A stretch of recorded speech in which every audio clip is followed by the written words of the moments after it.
बहू, दिल छू लेने वाली कहानी। आरती अपने मायके लगभग 3 साल बाद आई थी। पोते पोती घर से निकलने नहीं देते थे। इस बार उनकी बहू अपने मायके गई तो बोली, मम्मी जी, आप भी अपने मायके हो आइए। कब तक इन लोगों के चक्कर में कहीं नहीं जाएंगी। तो आरती ने फौरन अपने मायके जाने का प्रोग्राम बना लिया। आरती अपनी भाभी रचना के पास बैठकर पुराने दिनों की बातें करती और यादें ताजा करती। रचना की बहू प्रेरणा इस बार आरती को कुछ बदली हुई महसूस हो रही थी। प्रेरणा की शादी को भी 10 साल हो गए थे। इसके पहले जब भी आरती अपने मायके आई तो देखती थी कि प्रेरणा एकदम शांत मुस्कुराती हुई अपने काम में लगी रहती थी। अगर रचना जी गुस्से में कुछ भी कह देती तो वो कभी पलट के जवाब ना देती और चुपचाप अकेले में आंसू पोंछ लेती। पर इस बार जब से आरती आई है तब से देख रही है कि प्रेरणा अपने सारे काम तो कर रही है, पर उसमें वो पहले वाली बात नहीं है। अब भी वो शांत तो थी, पर पहले की तरह खुशनुमा शांति नहीं थी। उसके चेहरे पर एक अजीब सी खामोशी और मायूसी छाई थी। उसके व्यवहार में आरती ने कई बार पूछना भी चाहा, पर प्रेरणा ने बात टाल दी और बात आई गई हो गई। रचना जी ने बातों बातों में आरती से कई बार अपनी बहू की दबी जुबान बुराई भी करी। आरती ने बात काट दी क्योंकि वो अपनी भाभी के स्वभाव से भांति परिचित थी। एक दिन की बात है, रचना जी कहीं कीर्तन में जा रही थी।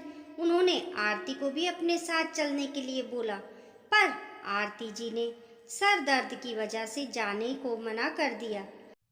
थोड़ी देर बाद प्रेरणा आरती बुआ जी के लिए चाय बनाकर लाई। तो फिर से आरती ने प्रेरणा से पूछा, क्या बात है बेटा प्रेरणा, तुम इतनी उदास क्यों रहती हो। पहले वाली हंसमुख चेहरा कहाँ खो गया है। आखिर क्या परेशानी है जिसने मेरी प्यारी सी चहकती हुई बहुरानी को इतना चुप चुप कर दिया है। मुझसे कहो, हो सकता है कि मैं तुम्हारी कुछ मदद कर सकूं।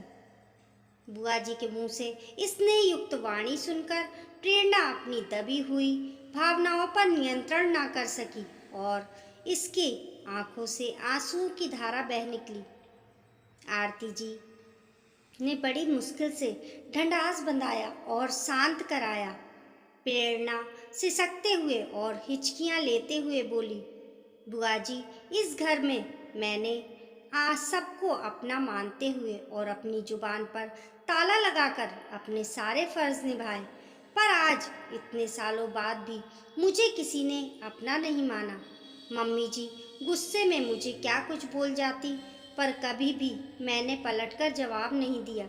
मेरे हक की सारी चीज़ें उन्होंने अपनी बेटी को दे दी, तब भी मैं शांत रही क्योंकि वो मेरी छोटी ननद थी। तब भी मैंने अपना फर्ज याद रखा। घर में कोई आ जाए तो मेरी कमियां, मेरी असफलताएं, मेरे अवगुण गिनाने में मम्मी जी कभी पीछे नहीं रही। और बुआ जी, जब मेरा इन सब बातों से दम घुटता है, नहीं चाहिए मुझे किसी की संपत्ति, नहीं चाहिए अपने लिए तारीफों के पुल, नहीं चाहिए कोई मेडल या ट्रॉफी।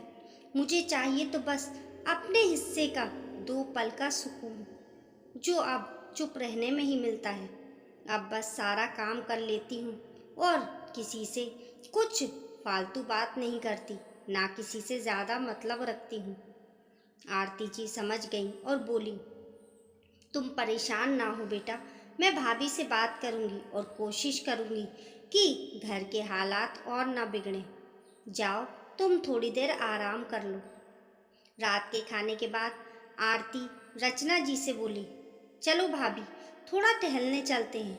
बाहर निकलकर आरती जी ने अपनी भाभी को समझाने की कोशिश करते हुए कहा, देखो भाभी, दुनिया को देखते हुए तुम्हें हीरे जैसी बहू मिली है, पर तुम कदर नहीं कर पाई। अगर वो तुम्हारे सामने झुक रही है तो तुम उसको झुकाती चली गई। तो फिर ये भी याद रखो कि झुकने की भी एक सीमा होती है। अगर उसने तुमको जवाब नहीं दिया तो तुम कभी भी कुछ भी कह दोगी, ये तो अनुचित बात है। अब जब उसने अपने को समेटकर सीमित कर लिया है तो तुमको लगता है कि वो किसी से मतलब नहीं रखना चाहती। भाभी, घर की बहू तुम्हारे आंगन का वो आईना है जिसकी हंसी में परिवार के प्यार और सहयोग की झलक दिखाई देती है और जिसकी मायूसी और खामोशी में परिवार की असफलता।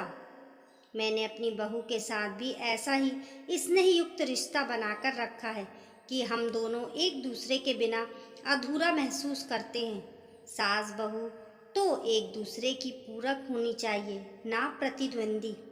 आखिर घर का आंगन बहू से सस्ता है तो ससुराल भी तो सास बिना फीका होता है। बुरा मत मानना भाभी, तुम्हारी बहू बहुत अच्छी थी। अब अगर वो तुम्हारे हिसाब से खराब हो गई है तो उसको खराब करने वाली भी तुम ही हो और कोई नहीं। जब घर की अंदरूनी बातें बाहर के लोगों तक पहुंचने लगे तो समझ जाना चाहिए कि आपसी प्रेम और तालमेल का अंत निकट है। अभी भी कुछ नहीं बिगड़ा है, अभी संभाल लो वरना बुढ़ापा चौपट हो जाएगा तुम्हारा। क्योंकि ये थोड़ा सच है कि बेटा और बेटी अपने होते हैं, जबकि ये कड़वा सच परंतु सच है कि बुढ़ापे में आप सुख से तभी रह सकते हो जब आपकी बहू आपके सुख दुख में शामिल हो।